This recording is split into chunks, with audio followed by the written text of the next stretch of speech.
Daniel, e estamos no seu capítulo 9, mais especificamente a profecia mais importante das Escrituras. Daniel de 9 a 24, 9, 24 a 27, também conhecido pela profecia das 70 semanas, que é aquela profecia que marca a data da aparição do Messias para Israel e para Jerusalém, para trazer cumprimento dessas 6 coisas que nós estudamos no versículo 24, que está no cantinho inferior direito, Jojó, que está aí no cantinho inferior direito aí. Desculpe estar em espanhol, mas é porque eu procurei em português, mas não achei. Aliás, eu tenho em português do livrinho, mas tinha que ter escaneado antes, né? Que são as seguintes 6 obras divinas: terminar, dar fim à situação de diáspora, de dispersão, que está aí, terminar a prevaricação, pôr fim aos pecados, expiar a iniquidade, trazer a justiça eterna, selar a visão e a profecia, e ungir, inaugurar o milênio, o templo e o Santo dos Santos. E nós temos aprendido, que Deus recortou esse período de 490 anos. Viu, pastor Geraldo? Aí agora tem as continhas tudo para você fazer, ó. Inclusive na demonstração. Somados dias, bissexto, blá blá blá, e agora pode. Você vai fazer a pergunta aqui ao microfone?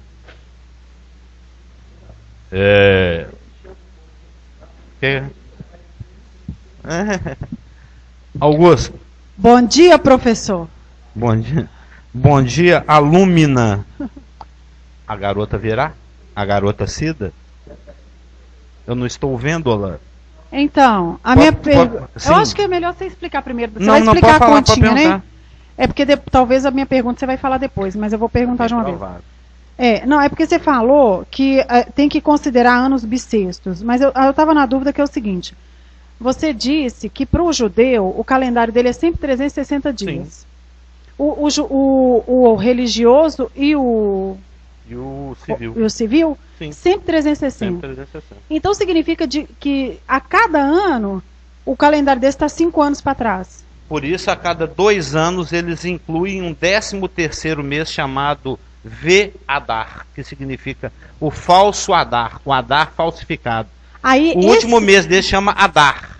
Esse mês que eles acrescentam tem 30 dias. 30 dias. Aí compensa esses 5 que vão ficando para trás. Esses 5 dias, 6 horas, quantos minutos e quantos segundos?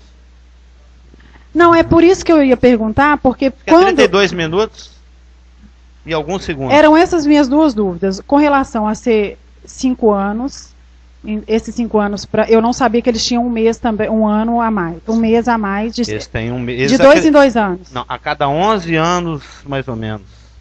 Tá, mas isso não está aqui não, né? Não, na isso aí já faz parte do estudo do calendário judaico. Tá, então eles colocam esse... Está sendo apenas citado. Tá, aí eles colocam esse a mais, não, sabe por quê? Quando a gente fez Seria o falso dezembro. Entendeu?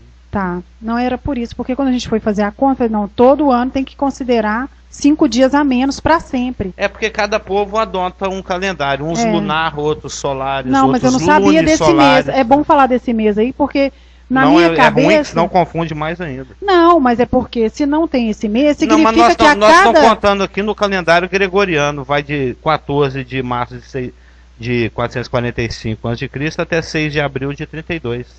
Pois é, mas o gregoriano vai ter bissexto. E o judaico... a conta está feita. Não, mas o judaico não é bissexto. Por isso que se transforma em dias. Que seja o calendário judaico, seja o calendário gregoriano, todos eles constam dias de 24 horas. E quando eles fazem essa compensação desse mês a mais, aumenta 30 dias. Aumenta 30 dias. Aí eles fazem isso de quanto em quanto tempo? Aproximadamente a cada 11 anos. Há 11 anos. Então, em 11 anos, se são 5 dias a menos, vão dar 55 dias. Né? e eles fazem só mais 30 dias.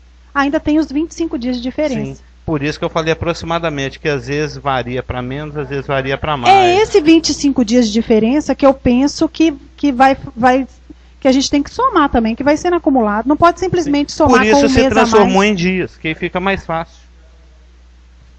Não, eu vi, mas não fala os 24, tá. Essas continhas tem qualquer site que você entrar, tá lá tudo super Não, mas eu queria entender, entendeu? Porque, então, por exemplo, se você quando quiser entender, a forma mais fácil é você transformar em dias. Pra gente fazer a conta. Dias, transforma em dias. Mas aí sempre somando mais 25 no caso, 24 aqui. É porque é inclusivo. Esquece calendário gregoriano, juliano, judaico, transforma em dias. Tá. Entendeu?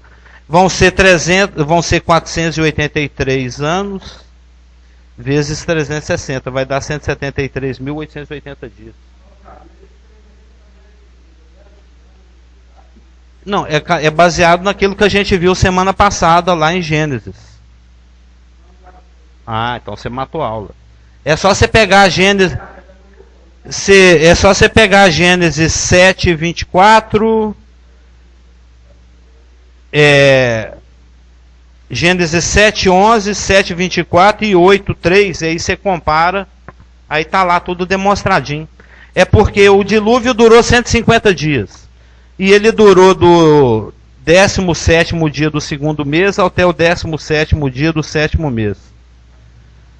5 meses, de 150 dias por 5 dá 30. O que também é demonstrado em Apocalipse, onde se compara que 3 anos e meio são 42 meses ou 1.260 dias. Então o ano tem 360 dias, 12 meses de 30 dias.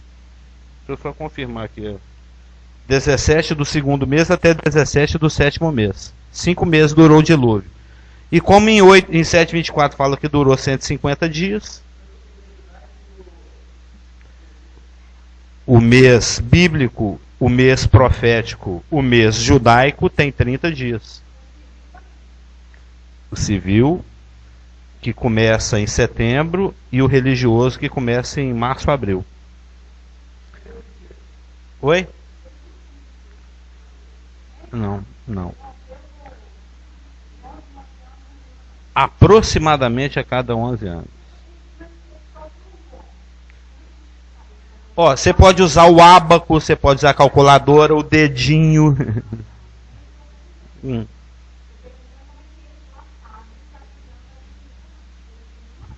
Sim, o judeu é hiper, super, mega, ultra criteriosérrimo com essas coisas. Eles fazem continha, eles contam quantas bolinhas tem. Eles são hiper, super, mega, ultra, super criteriosérrimos.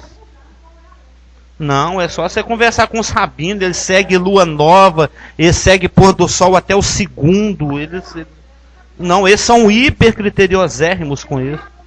Não.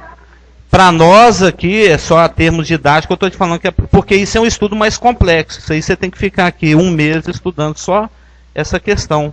Entendeu? Não, está baseado no Sol, na Lua, nas estrelas. Não, está baseado no Sol, na Lua, nas estrelas. Está baseado lá em Gênesis 1:14. Que eu tenho falado aqui já umas 5 vezes. Disse também Deus: haja luzeiros no firmamento dos céus, para fazerem separação entre o dia e a noite, e sejam eles, o sol, a lua, as estrelas, para sinais, para estações, para dias e para anos. Então, se você quer fazer medições, você olha para o sol, olha para a lua, você faz um relógio solar. É só você compra o Ivan lá, né? Um telescópio. Você vê lá, Saturno está. Aí você tem que se aprofundar. Aí você tem que gastar uns 5, 6 anos estudando essas coisas. Não, Saturno está a 30 graus e 43 minutos, a zenite de não sei o que lá, na efeméride do blá blá blá. E se você quiser aprofundar, você faz um curso de astrologia, de astronomia, entendeu? Aí você faz uma faculdade voltada para isso. De astrofísica. você bate um papo com Einstein, aí essa galera aí, você estuda a expansão do universo, aí você pode aprofundar até onde você quiser. Porque esses assuntos são hiper, super, mega, ultra complexos, né? Mas de qualquer maneira, quando está claro é dia, quando está escuro é noite. Quando o dia está comprido é verão, quando a noite está comprida é inverno. Aí você vai seguindo mais ou menos, para viver cada um num nível, né? Mas de qualquer maneira, o Senhor deu esses astros, essa lua, essa estrela, o sol, para o homem fazer medições.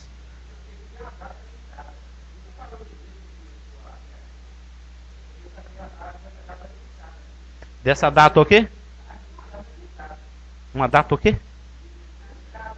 Limitada ou ilimitada? Ah.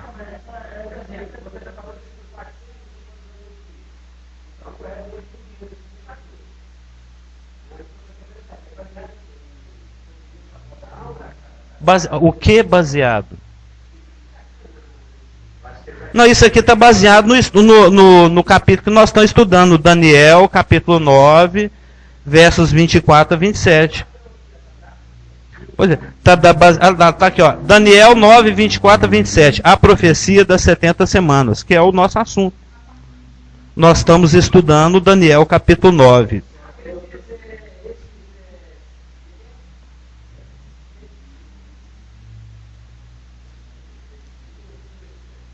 Pois é. Algumas semanas atrás, quando nós começamos a estudar Daniel capítulo 9, versos 24 a 27, nós ficamos sabendo que a contagem desses 490 anos que Deus recortou na história para fazer essas 6 coisas, elas seriam contadas a partir do momento que alguém desse uma ordem para reconstruir Jerusalém. Quem mandava no planeta naquela época era um rei da mão grande chamado Artaxerxes. Aí teve um dia que o cara que tenta suicídio no lugar do rei estava espremendo uva no copo dele. O rei falou assim: ué, Neemias, hoje você está meio de bode, o que foi? Você terminou com a sua namorada? Eu falei: não, eu estou triste porque a minha cidade está toda detonada.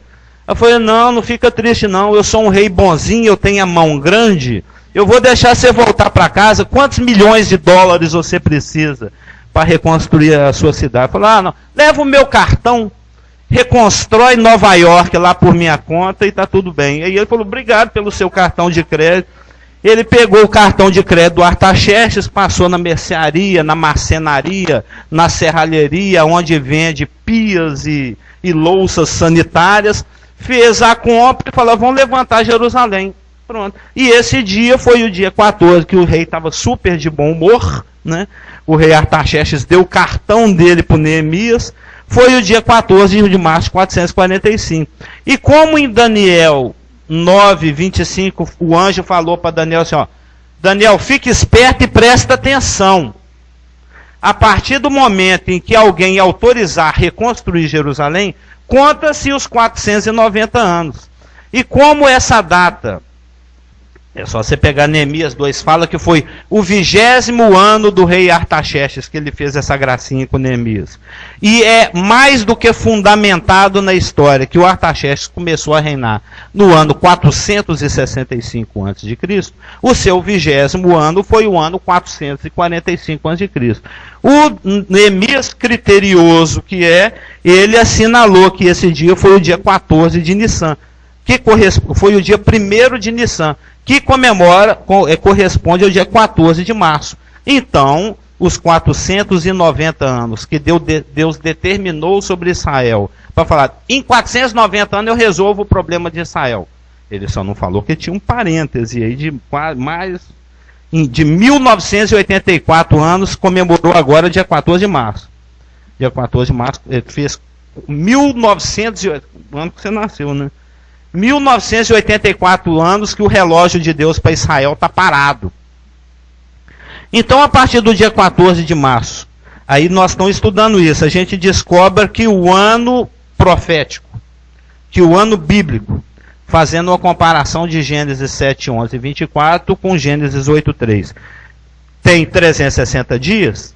Se são 490 anos, e ainda falta um, porque nós lemos aqui em Daniel 9, 25, que desde a saída da ordem, 14 de março de 445, ou 1º de Nissan de 445, até o Messias, vão rolar 7 semanas mais 62.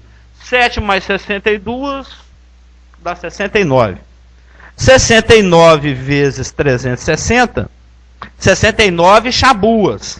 Cada chabua 7 anos. Isso está tudo no papelzinho aí, ó. 69 vezes 7, 483. 483 vezes 360, 173.880 dias.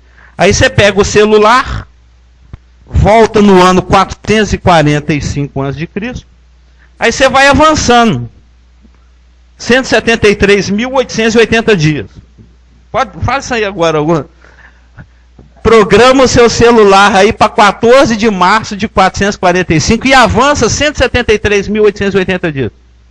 2.850, 2.851, 2.852, 100.000, 100.001, 100.002, 150.853, 150.854, 173.878, 173.879, ó, 173.880, bateu no dia 6 de abril. Aí fechou, entendeu? É só você... Você pode fazer um diagrama em casa, ou pode pegar um calendário já pronto na internet. Mas de qualquer maneira, a profecia fala, Daniel, fique esperto. Você está preocupado com a sua terra, você está preocupado com Jerusalém, você está preocupado com o que vai acontecer depois do cativeiro. Depois do cativeiro, seus problemas acabaram. Entendeu? Porque eu já separei um tempo na história da humanidade, dentro do qual eu vou resolver todos os problemas de Israel e de Jerusalém. Eu vou acabar com a diáspora, que é a dispersão mundial. Eu vou acabar com o pecado, eu vou me reconciliar com vocês, eu vou tampar os seus pecados, eu vou trazer a era eterna de justiça, o milênio, eu vou inaugurar o Santos dos Santos. Eu não sei se você vai bater uma champanhe ou você vai cortar a fitinha. Mas, de qualquer maneira, ele é mais provável que ele vai derramar azeite em alguma pilastra, né? Que era o mais usual, é o costume mais judaico. Se ele fosse o inglês, ele quebraria um francês, uma champanhe lá na pilastra. Se ele fosse a Dilma, ele cortaria uma fitinha, né? Mas como ele é Jesus Cristo, é bem provável que ele vai derramar azeite lá e ele vai inaugurar e ungir os Santos dos Santos. E todas as profecias que estão pendentes, eu as cumprirei. E isso dentro de um período de 490 anos. Mas quando é que começam os 490 anos? Quando Mão Grande assinar o decreto autorizando a reconstrução de Jerusalém. A partir daí, você começa a contar seu tempo. Aí, de novo, né, Elaine? 1, 2, 3... 173.879, 173.880. Opa, chegou o dia. Hoje estamos no dia 173.880, depois que o Artaxerxes autorizou a reconstrução total de Jerusalém, isso contando com as ruas, as praças, os muros e os fossos fortificados. O que aconteceu? Aí o judeu que estuda as escrituras, né, proféticas, ele está lá, pois é, só estou aqui estudando, hoje eu fui na escola sabatical, né? No caso dele não é dominical, porque o judeu ele vai na sinagoga ao sábado. Pois é, hoje eu estive lá na sinagoga, aí eu conversei com o rabino, e ele me falou que hoje é o último dia da 69ª semana de Daniel. Eles tinham essas percepções. Eles estudam meticulosamente, microscopicamente. Eu estava conversando com o Rafael outro dia a respeito disso. Quando Jesus se apresentou, eles sabiam quem era João Batista. Eles sabiam quem era Jesus Cristo. Eles tinham... Tanto é que os magos, que nem têm a revelação profética, eles não têm Bíblia. Eles estão lá, tateando no escuro, mesmo assim, porque eles tinham uma percepção mais acurada das movimentações dos corpos celestes, que servem para aviso e que servem como setas direcionais daquilo que Deus está fazendo. Eles observaram bem Júpiter, que representa a divindade máxima. Está se alinhando com Saturno, que representa a transcendência. E olha que o deus graúdo está cruzando com a deusa graúda, porque Vênus simboliza o parto de alguma coisa importante. Tem alguém importante nascendo no planeta. Porque sempre que existiam conjunções, supernovas, grandes movimentações celestes, os antigos, que eram muito estudiosos dessas coisas, perceberam. No dia de Ciro, por exemplo, no dia do nascimento de Ciro, teve um eclipse. Falou, opa, um eclipse? Tem alguma coisa acontecendo em algum lugar aí de importante. Passava um cometa e vem desgraça. Alguma coisa muito ruim vai acontecer aqui no planeta. Está passando um cometa ali, ué. Um cometa é a falência, é algo caindo, se despedaçando, né? Então eles tinham entendimento dessas coisas. Então os magos, que nem tinham noção das escrituras, mas tinham percepção das movimentações celestes, falou, tem alguém importante, muito importante nascendo aí. A estrela dele ali, vão seguir. Chegaram lá em Belém, está lá o rapazinho nascendo lá, Jesus Cristo. E eles o adoraram, eles o reverenciaram como uma divindade. Eles adoraram uma criança, um recém-nascido, com o cordão umbilical pregado na barriga. E o rei Herodes, quando ficou sabendo dessas coisas, ele ficou apavorado. Falou, eu sou o rei? Como é que tem rei nascendo aí? Ele correu e perguntou agora para os escribas e para os entendidos da lei. E falou assim, olha, as escrituras falam alguma coisa aí a respeito do nascimento de um rei? Deixa eu consultar os rolos. Abriram os rolos e falaram, que está falando que vai nascer um rei em Belém. Aí ele falou assim para os magos, vai lá e investiga, bem acuradamente, né, bem detalhadamente, onde é que esse rei está nascendo, para eu ir lá e adorá-lo. Mas isso era caô do Herodes. Ele queria era matar o menino. Tanto é que o anjo apareceu para os magos e falou, não conversa com Herodes não, porque está mal intencionado. Volta por outro caminho aí. Oi? Era um idumeu, era um descendente de Edom. Em vez de Jesus Cristo, o Messias está reinando, estava lá um arqui-inimigo de Israel reinando. Então, os judeus, isso tudo para explicar para os irmãos, que eles tinham uma percepção do cumprimento das profecias. Eles já sabiam, já nasceu em Belém o rei. Aí eles viam, é só pegar o livro de Mateus, para que se cumprisse o que fora dito por intermédio de Miguel. Aí aconteceu tal coisa, para que se cumprisse o que fora dito por intermédio de Isaías. Para de Egito chamei meu filho, para que se cumprisse o que fora dito por intermédio de Jeremias. E quando você pega o livro de João, você vê que eles sabiam que Jesus era o Cristo. Mas por causa do status, não, mas aí eu vou perder meu cargo na sinagoga, quando eu estiver passando com as minhas franjinhas balançando, o povo não vai se prostrar perante mim, vai se prostrar perante ele. Aí, por uma questão de não querer perder o status, não querer perder essa coisa toda que eles tinham, eles preferiram matar Deus encarnado. Eles sabiam disso. Vamos matar o Deus de Israel que encarnou na forma de um homem. Ele fazia sinais, ele ressuscitava o defunto, mata o defunto de novo, porque isso aí é um testemunho contra nós. Eu falei, ô mestre, já que você é um endemoniado, faz um sinal para nós. Eu falei, não vou dar mais nenhum sinal para você, senão o profeta o sinal do profeta Jonas. O que é o sinal do profeta Jonas? Do mesmo jeito que o Jonas esteve 3 dias no ventre do grande peixe, o Filho do Homem estará 3 dias no ventre da terra. E quando ele ressuscitou, aí você tem que pegar evidências que exigem um veredictum, né? Tem livros fantásticos escritos a respeito disso. A questão da guarda romana era uma coisa complexa, era uma coisa... Você já leu esses livros? Pois é muito bom. Evidências que exigem um veredito, só para fechar.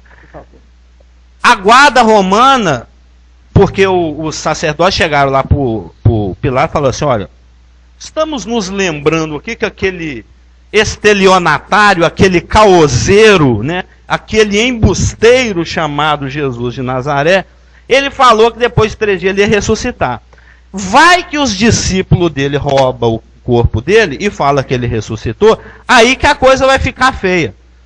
tem jeito de você liberar aí uns 12 soldadinhos pra gente guardar o túmulo lá? Eu falei, pega a guarda aí que você quiser, vocês estão me pagando, vocês me subornam mesmo? Ou vocês enfiam dinheiro no meu bolso todo mês?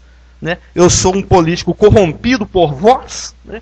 Leva aí 12 guardas, 14, quando você quiser. Eles pegaram 12 guardas e colocaram na porta do sepulcro. A coisa era tão séria que eles faziam um revezamento. Enquanto tinha 4 dormindo, tinha 8 de... Você sabe, a divisão dos turnos, né? A terceira hora, a nona hora, eles dividiam a noite em 3 grupos de 4 horas. Então, nas 4 primeiras horas, tinha 4 dormindo e 8 de plantão. E a pedra foi selada. Lembra do sinete? O Pilatos foi lá e selou a pedra. Se alguém romper isso aqui, ó. E se algum guarda cochilar aí, ó. Era pena de morte. Então o pessoal fica esperto. Passou um mosquito ali. Cortava com a espada. Nada chegava ali perto. Tava ultra bem. Aquela raquetezinha elétrica. Nada tocava naquela. Estava super bem guardado. Aí nós lemos nos evangelhos que apareceu um anjo, os guardinhas tremeram as pernas e racharam fora. E Jesus ressuscitou de fato. Aí foram relatar para os principais do sacerdote. Anjo, não sei o que, terremoto, acho que o cara levantou lá mesmo. Aí o pessoal falou assim, e não é que aquele embusteiro era Deus mesmo, ele ressuscitou. Faz o seguinte, pega aqui essas notinhas de 100, fala que você dormiu. Não, mas se eu falar que eu dormi, eu morro. Deixa comigo. O governador está no meu bolso aqui. Foi lá e falou, nós dormimos aí, os discípulos devem ter roubado o cadáver. Então vocês agora a pena de morte. Aí chega o judeu. Compraram. Forjaram uma versão. O sinal do profeta Jonas foi dado. Jesus Cristo provou definitivamente que é Deus, mas eles preferiram viver na mentira. É interessante que sobre a rejeição de Jesus Cristo, que era uma profecia também de Isaías, de Salmos 118, que os principais construtores rejeitariam a pedra. Os construtores rejeitaram se tornou a principal desculpa. Isaías fala que eles teriam olhos, mas não conseguiam ver, nem teriam ouvido, mas não conseguiam ouvir. E interessante que todos sabiam que o Messias ia nascer naquele tempo. E quando nasceu o Messias, não veio como eles tanto esperavam, com o cetro do seu poder para libertar do Império Romano. Então, para o Sinédrio, a liderança, tinha a questão do status, como você tão bem falou. Um carpinteiro escolhe 12 homens, pescadores, outros analfabetos, e ele já decidiu que vai ser aqueles que vão estar ao lado dele, e nós que somos os doutores da lei, nós que somos... Né, Deus estava falando cumprindo o que falou, mas não do jeito que eles queriam. Exatamente. Deus tem essa mania, né, então, de fazer as coisas do jeito dele. Aí a questão de status, ciúmes, de tudo, e como Deus escolheu... Escandalizaram, literalmente. E por isso vem Romanos capítulo 11. Ó profundidade da riqueza, tanto da sabedoria como do conhecimento de Deus. Quão insondáveis são os seus caminhos. Eles queriam um do jeito que vai vir aí, ó. Bonitão, cheio de poder, com oratória. E que é o rapaz que está chegando. Os pensamentos de Deus.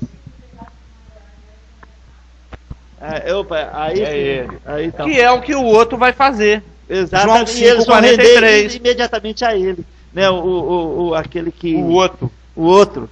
Que é João o antes. 5:43, né?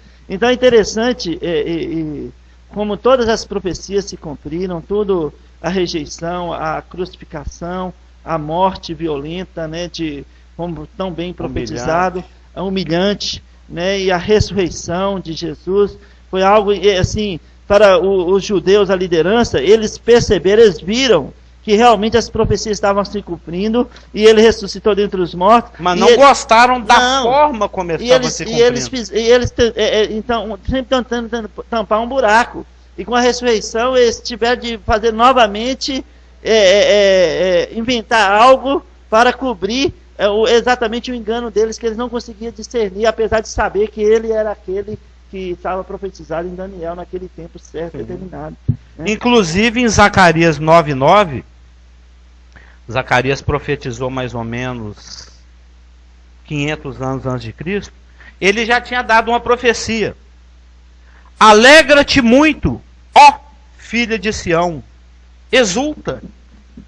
É igual o Chaves quando ganha um sanduíche de presunto. É de presunto que ele gosta? Ele não fica alegrão.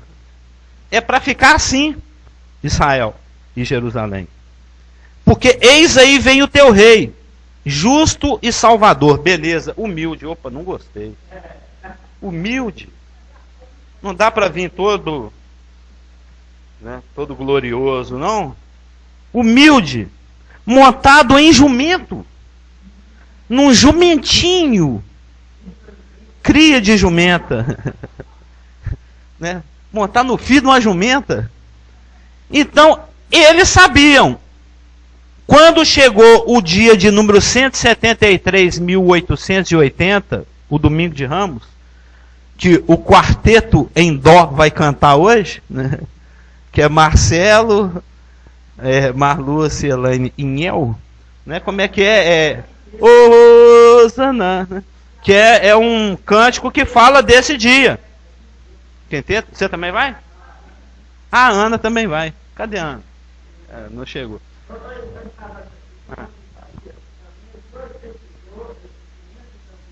700 anos.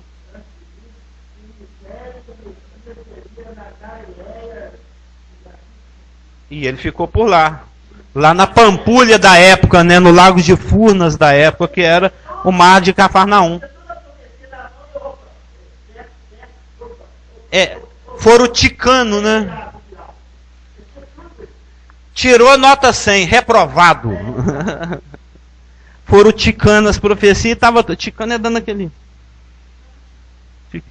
Então, quando chegou o dia de número 173.880, a partir da data que o Mãozão autorizou a reconstrução de Jerusalém, o judeu, agora lembrei porque eu entrei nesse assunto todo. Eles tinham consciência.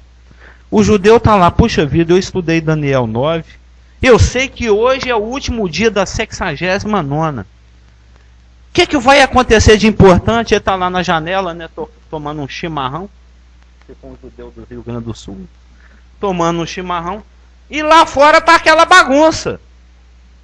Mantos e palmas espalhando vai pelo chãozinho de Jerusalém, e vem lá uma pessoa provavelmente da tez bastante amelalinada, não é? Porque ele ficava pregando sob o sol escaldante do deserto, a não ser que já existisse protetor solar na época, ele deveria ter a tez bastante amelalinada, né? Então vem aquele rapaz, um tanto quanto moreno, humilde, montado no fio de uma jumenta, como diz o pastor, né? Vindo humildemente, e o povo clamando, fazendo a saudação messiânica, que consta lá no Salmo 118, dando cumprimento ao texto de Zacarias. Zacarias olhou lá para o futuro e teve uma visão, ele viu Jesus Cristo humilde, montado na jumentinha, e entrando em Jerusalém, e ele deve ter até, né, se iludir, falou, oba, é o dia que eles vão receber ele como Messias. O povão estava clamando, só que as autoridades falando aí, a plebe aí, a plebe aclamando esse embusteiro aí, e isso não serve para nada. Não é? Isso está aqui nos evangelhos. Isso para nada nos aproveita. E Jesus, sabendo do pensamento deles, ele falou, se eles não clamar, a pedra clama. Tem que matar esse cara mesmo.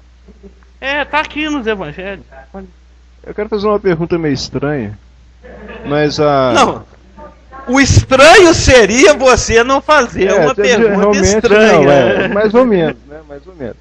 Eu estava até comentando com a Marta ali ao pé do ouvido, porque inclusive é umas coisas interessantes, mas pode ser que encaixe aí. Quer dizer que o burrinho. Não, obrigado. A jumentinha. Isso é para mim? Não. Obrigado. Vai, faz a pergunta estranha. É porque então. Você não quer saber a cor da jumenta, né? Que a Bíblia não fala. É uma piada. Calma aí, deixa eu falar. O lance é o seguinte. É porque naquele filme que eu vi lá do Geraldo, eu achei interessante, porque lá coloca. Você está impactado com os mantos sagrados, hein? Não, é claro que eu evidentemente sei que aquilo lá não é, né? Mas a gente vai pela... É uma ficção baseada em fatos. Eu gosto daquele, né, daquele filme, daquela coisa toda, bater no peito. Eu acho que ajuda a então é o seguinte, romana, né? Lá fala asno. Aí o soldado romano diz, lá vem um cara ali montado num asno. Quer dizer que o asno seria então uma versão, um carro mais evoluído ainda do que o carro mais atual ainda do que o burro? Ou é a mesma menos coisa? Evoluído.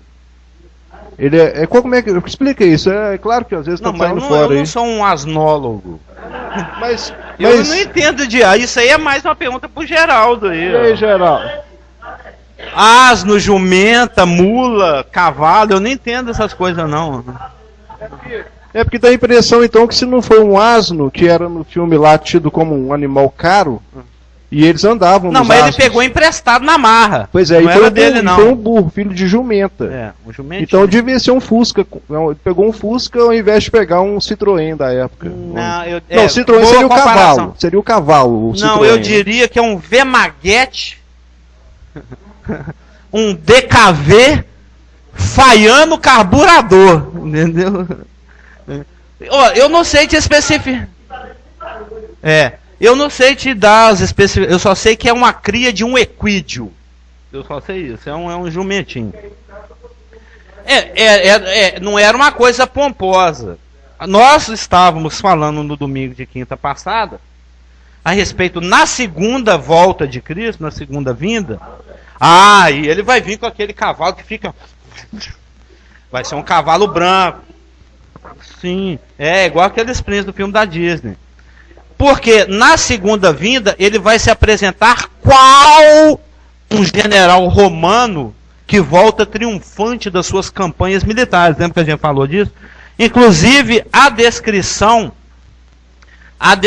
do cortejo de Jesus Cristo na sua segunda vinda, ela segue os parâmetros, você estava lá, não tá?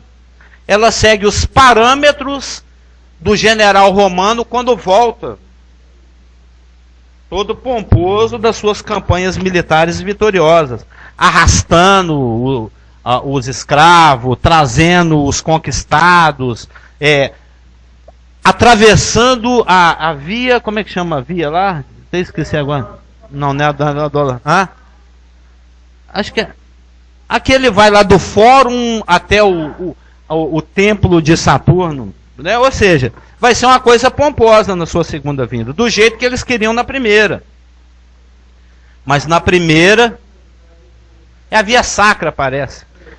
Mas na primeira ele se apresentou desse jeito aqui, com esse fusquinha falhando o carburador, né?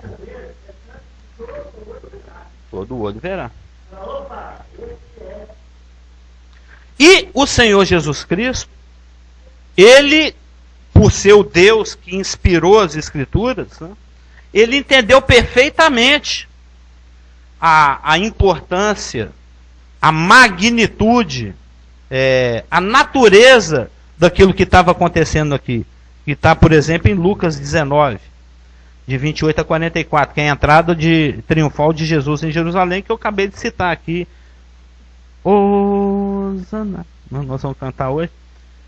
Ele reconheceu que chegara o dia para ele entrar em Jerusalém, dando cumprimento às profecias messiânicas que o anunciavam como o Hamashiach ben Davi. Então até que esse é o filho de Davi. O filho de Davi é um título messiânico.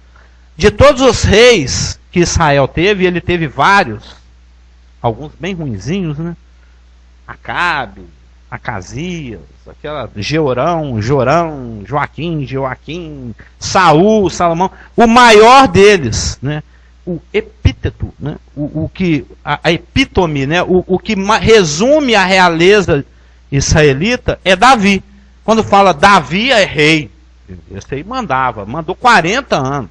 É um reinado muito longo. Então o filho de Davi é um título messiânico. Jesus Cristo mesmo se apresenta assim. Aqui em Lucas mesmo, quando o anjo anuncia para Maria, ele fala, é o filho de Davi e ele vai reinar eternamente sobre Israel. O seu reinado não terá fim. A ótica sempre era essa. Nós falávamos disso essa semana também, né, Rafael?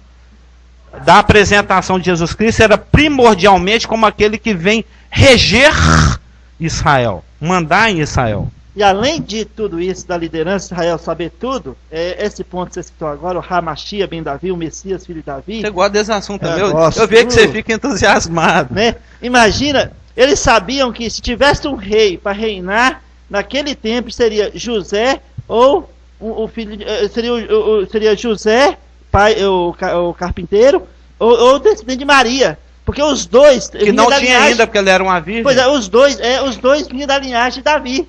Então, se tivesse um rei para reinar naturalmente naquele tempo, seria Jesus, o filho de José e o filho de Maria.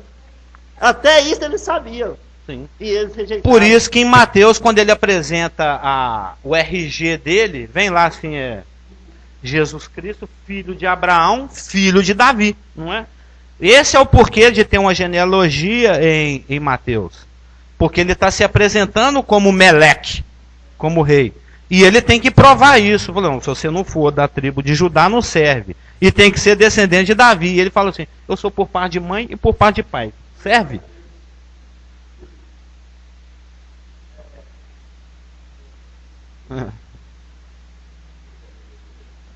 É um comentário. Estranho.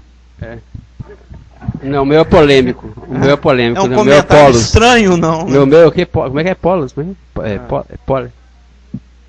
Diga. Mas que eu não gosto de aparecer. Ele não gosta de aparecer em público. Eu não gosto de aparecer, não. Eu não sou. Som. Tá bom, tá. Alô. Oi, vivo, Tim, claro. Esse assunto aí de Jesus morrer e tal, a gente fica. Né, porque a gente vê muito falar, né? Que ele veio para morrer e tal. Sem derramamento de sangue não há remissão de pecados, tal, né? Mas a questão da... Aí entra a questão da plenitude dos tempos, ele tinha algo a... Esse é Gálatas 4:4. Não, é porque quando eu fico vendo a Bíblia assim, falando, né, que sem derramamento de sangue não há remissão de pecados, e que ele veio, né, veio para morrer e tal, aquela coisa toda. Mas houve várias chances de negócio, você citou ele, Herodes, né, quando ele era bebê ainda, criança. Quer dizer, ele não veio simplesmente morrer, uma morte, como que eu posso falar? Morrer por morrer. Ele tinha algo a cumprir, né? Sim. Porque muitas profecias a serem cumpridas. Ele ia ser decapitado, bebê. O sangue dele ia ser derramado ali, enquanto criança, né? Na época de Herodes. E várias vezes eles tentaram apedrejá-lo quando ele estava discursando, né, para Israel. Quer dizer, haveria derramamento de sangue também. Eles iam apedrejá-lo até a morte. E derramar o sangue dele sobre a terra. É aí que eu fico perguntando, por que isso não aconteceu, né, nesta instância, ou teria que acontecer em outra instância mesmo? Isso inclusive a gente falou quando nós estudávamos a tentação de Cristo, né, que Satanás falou assim, que você não pula daí, né, que você não comete suicídio, você não vai morrer mesmo porque você é Deus. O sacrifício de Cristo, a morte dele, o pastor fala isso todo dia, toda semana lá na Praça 7, é um homem que nasceu para morrer. Mas a morte dele tinha que ser segundo a agenda de Deus, não segundo a agenda de Satanás, a agenda dos homens. Da mesma forma que o sangue do sacrifício do dia da expiação do Yom Kippur não podia ser derramado na porta da tenda, em frente ao altar de bronze, em frente ao altar do holocausto, em frente o amenorá, ou em frente à mesa da preposição, ou em frente ou em cima da mesa de incenso. Tinha que ser no propiciatório que ficava sobre a arca, contendo a vara florida de Arão, a tábua dos 10 mandamentos, o pote de maná. Então, Jesus Cristo tinha um dia, uma hora e um lugar para morrer, segundo a agenda de Deus, senão não funcionava. Obra consumada. Esse é o ponto principal. Tanto é que ele falou, chegou a minha hora, vamos lá descer. Aí os discípulos, nós vamos lá morrer com ele. O caso da Milton. E a questão da obra consumada é um assunto que eu mais... Senha 2 é sua. Eu sou apaixonado com a obra consumada. Eu também sou. E é interessante que... Ainda bem que eu não tenho que acrescentar nada. Ele não só poderia, naquele tempo, morrer naquela primeira instância, como você falou, porque... Ou na segunda ou na terceira. Como de acordo com as profecias, ele tinha de ser provado em todas as coisas. Tinha uma credencial que foi os seus milagres, tudo que ele fez. O credenciamento. Tudo que ele fez apontava, que deu a credencial para ele ir à cruz. E ele falou em João 12, 27, Jesus disse, com esse propósito eu nasci para esta hora. E quando for levantado da terra, atrairei todos a mim. Então, ele tinha toda essa crença, todo aquilo, a vida dele tinha que ser provado em todas as coisas, como nós somos, para se tornar aquilo de Boaz, é o resgatador. O resgatador. Ele tinha de inclusive tinha esse tipo e essa figura para se cumprir. Exatamente. Profeticamente. Então, ele tinha que ser um de nós, tinha provado todas as coisas e não pecar, que ia dar a ele a titularidade da credencial, né? Ali, ó, você está aprovado, e ele foi na cruz, e por isso o sacrifício foi aceito. Exatamente. Né? 1 Pedro, capítulo 1. Que é aquele princípio de Tiago também, tem que cumprir tudo. O irmão Amâncio vai fazer um comentário, espero que não seja estranho.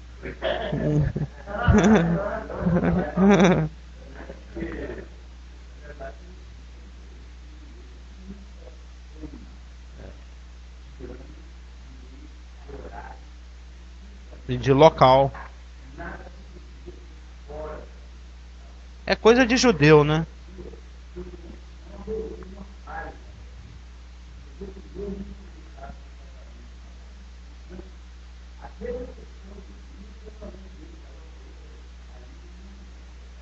Exatamente. Por várias vezes, inclusive, eles quiseram aclamá-lo rei, os judeus, e ele saía de fininho. Porque tinha que ser nesse momento aqui, no dia 173.880, vocês não clamar, as pedras clamam. Agora pode. Agora eu estou me apresentando como rei. Mas você pega os evangelhos e lê, em várias circunstâncias eles ficaram tão entusiasmados com os milagres que Cristo fazia, que pegaram para levá-lo e torná-lo rei. E ele não aceitou. Ele saía de fininho. Os irmãos já devem ter lido passagens assim. Porque tinha o momento certo. Como é pesado esse ataque de Satanás, né? Porque desde o princípio, como o Gordo falou, desde o seu nascimento, ele ainda nem tinha passado pelo batismo, naquele processo dos, né? De credenciamento. Aos 30 anos para ter, né? E começar a partir para o ministério em si mesmo. Ele foi tentado de todo jeito e tentado em questão de dor. A dor física. É como se, na realidade, era um preparatório para a cruz.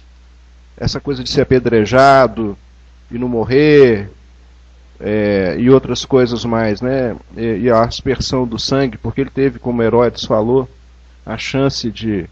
O Herodes está aqui, não? Você apontou para lá? Não, eu falo nosso... O Herodes falou. Nosso companheiro ali, que não é Herodes, não é o Gordo. A gente chama ele carinhosamente de Gordo. Mas a tentação. Sim. Satanás tentou o físico, porque ele era 100% homem, 100% Deus. Inclusive, né, ele citou, se não me engano, em Hebreus, que ele foi tentado em todas as coisas. Todas, absolutamente. E eu já cheguei um dia a duvidar desse versículo. Ele foi tentado em todas as coisas, aí o Espírito Santo começou a me ver, a me mostrar várias situações, perceber várias situações de várias pessoas passando sobre vários aspectos de angústia. Aí eu falava, ó, lembra que você duvidou? Jesus passou por algo desse tipo, lembra daquela passagem? Aí eu vi uma outra pessoa passando sobre outro tipo de circunstância. Aí o Espírito Santo trazia um versículo de alguma passagem. Te falei? Ele passou sobre aquele. Se você indaga a Deus a respeito desse tipo de coisa, você vai ver, ele começa a te mostrar. Ele te leva a meditar na palavra, a ruminar, né, a mastigar as coisas. Mas voltando ao nosso assunto, Jesus, ele era tão consciente desse momento, da importância, da magnitude, da natureza, do que estava acontecendo, que ele fala em Lucas 19:42 o seguinte. Ele sabia. Esse aqui é o até ao, né? Daniel 9:25. Desde a saída da ordem para restaurar e edificar Jerusalém até ao Messias. Esse é o dia do até ao.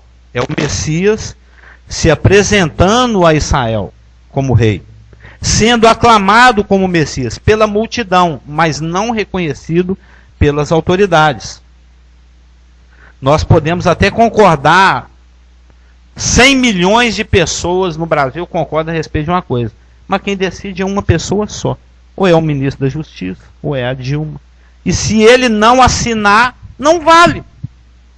100 milhões de pessoas falam, tem que ter a pena de morte no Brasil, mas se o ministro da Justiça for lá assinar, está inaugurada a pena de morte, não vale. Então tinha que ter o reconhecimento das autoridades. Casamento. Sim. Você falou algo aí que eu não tinha pensado ainda, e é tão importante nesse momento, porque você falou que Jesus tinha plena consciência da importância daquele momento. E da magnitude. E agora fechou ali nos meus pensamentos da seguinte forma, porque tudo que Jesus fez, os milagres e tudo, ele falava, curou abriu os olhos, vai, não fala nada com ninguém, vai e não faz isso mais. Ele pedia para as pessoas não propagar aquele milagre. Foi assim com o cego, aqueles dois que ele mandou ir para o sumo sacerdote. Então, mas agora ele tinha tão plena consciência daquele momento que falaram assim, manda seus discípulos parar de clamar. E falou, se eles parar, até as pedras vão clamar. Aí revela a consciência plena daquele momento, daquela importância, daquele momento, daquele dia. Aquele era o momento dele ser reconhecido como Messias. Mas isso não aconteceu. Houve uma rejeição. Por isso que ele faz o lamento aqui de Lucas 19, 42. Quando ia chegando, Lucas 19, 41 e 42. Quando ia chegando, vendo a cidade, chorou. Jesus era um rapaz emotivo, né? Ele, quando viu Lázaro morto, ele chorou. Ele viu Jerusalém rejeitando-o como Ramachia, né, o Melech, o rei. Chorou e dizia, é um lamento. Sim. E o havia rejeitado. Daí o lamento, né? Se conheceras por ti mesma, Jerusalém, ainda hoje, a última chance, o último momento, ainda hoje, o que é devido tem a crase aqui, né? Paz. Diz que cortou, né? Mas isto está agora oculto aos teus olhos. Que dia é esse? Ainda hoje. O dia que Deus tinha estabelecido pela profecia de Daniel. O dia em que o Messias estava se manifestando como o príncipe. Desde a saída da ordem até ao Messias, o príncipe. Né? O último dia em seu ministério para que os seus o recebessem. Não está lá em João? Veio para os que eram seus, mas os seus não receberam. Esse era o último momento que os seus estavam tendo para recebê-lo. Mas eles não receberam. E também cumprindo toda uma tipologia pascal, né? Ele chegou para dar cumprimento a Daniel 9, 25, até ao Messias, e ser recebido como príncipe. Mas Deus, ele tanto não perde tempo com as coisas, que quando eles o rejeitaram como o príncipe, isso já se tornou o cumprimento de uma outra coisa. Êxodo 12. No 10º dia, ele se apresentando como cordeiro, que 4 dias depois seria imolado. Ele se apresentando no dia 10 de Nissan para ser imolado no dia 14 de Nissan. Você vê, com Deus não tem farelo, né? Se cair, a lá de Sidom pega. Podemos orar?